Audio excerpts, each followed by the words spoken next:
At $599, the M2 Mac Mini is definitely a really hard deal to pass up. I mean, no one's going to blame you. But depending on what you're planning to do with this shiny new Mac, it might not be the best option for you.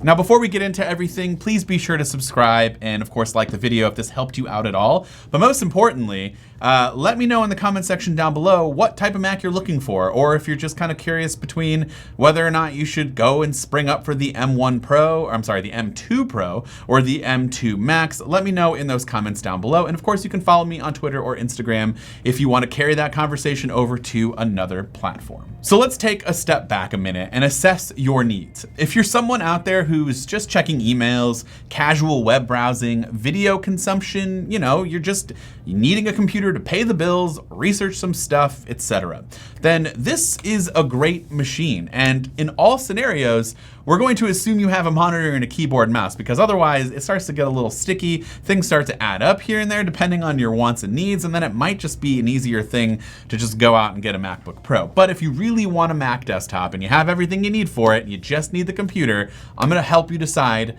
which one you should get. If you fall into the description that I just mentioned, the chances are the base model M2 Mac Mini, it's going to be just fine for you. But there are a few things that do worry me about that computer for anyone out there that's looking to do just a little bit more.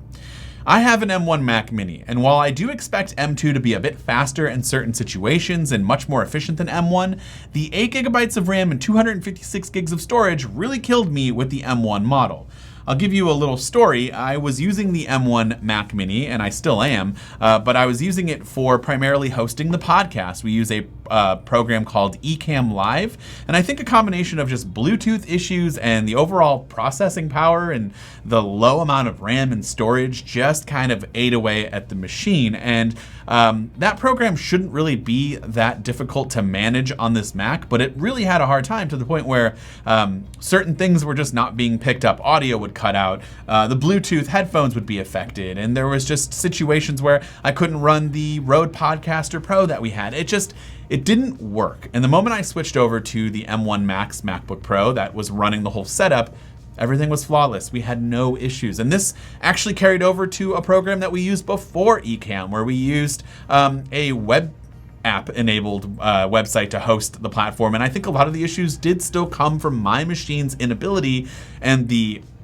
basically the lack of performance on that machine to carry everything and that workflow. And that was really the hardest thing that I put it through.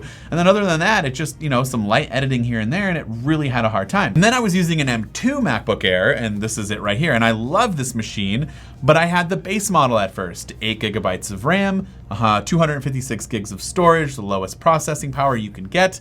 And it had the same issues. It was not that good. But the moment I maxed it out a little bit, I went up to 1 TB of storage, but everything else, the CPU, GPU, the RAM, everything else was at its maximum capacity, and it performs amazing. And you can pretty much do anything that you want to do on this for the most part, and you're going to be just fine. And so that's kind of where I don't want people to fall into the same trap. So here's my recommendation. If you're looking to stay cheap but get a little bit more power out of your Mac, and kind of future-proof yourself a little bit so you're not in a year or two thinking you made the wrong decision and you're kind of stuck with it, at least get 16 gigs of RAM and at least 512 GB of storage. And I'm not entirely sure if this is still the case with the Mac Mini that's coming out, but in previous machines, Apple has gone with 1 NAND SSD for the 256 model. And when you go anything up over that, you have 2.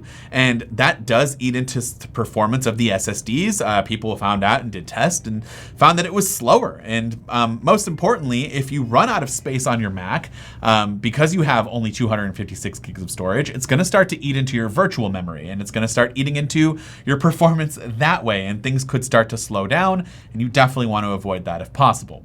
Now, when you price out what I was just explaining to you, you're looking at $999, which is still a pretty good deal, all things considered. But I think for anyone out there who's going to do part-time or even full-time content creation, web development, graphic design, music production, all of this, anything that requires more CPU and GPU cores, the $1299 price tag really becomes the best Mac Mini you can get for the M1 Pro model.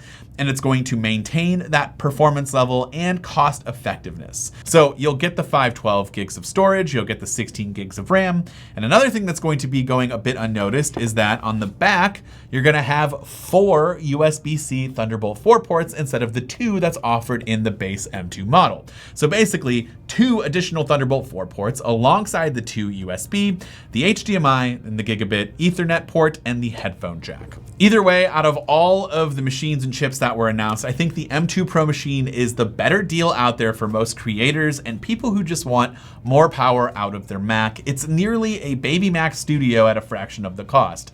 Obviously, you're not getting that full power of the Ultra chip or anything like that, but I think for most people who are doing this work and don't need it, to be anything more than what it is and just to get your work done, I think you'll be just fine with the M2 Pro. Of course, I won't know entirely for sure until I get it in hand, which we will next week. So make sure to subscribe so you don't miss that video where I fully test it out and try to get some benchmarks run and everything and just see where we're at in terms of performance.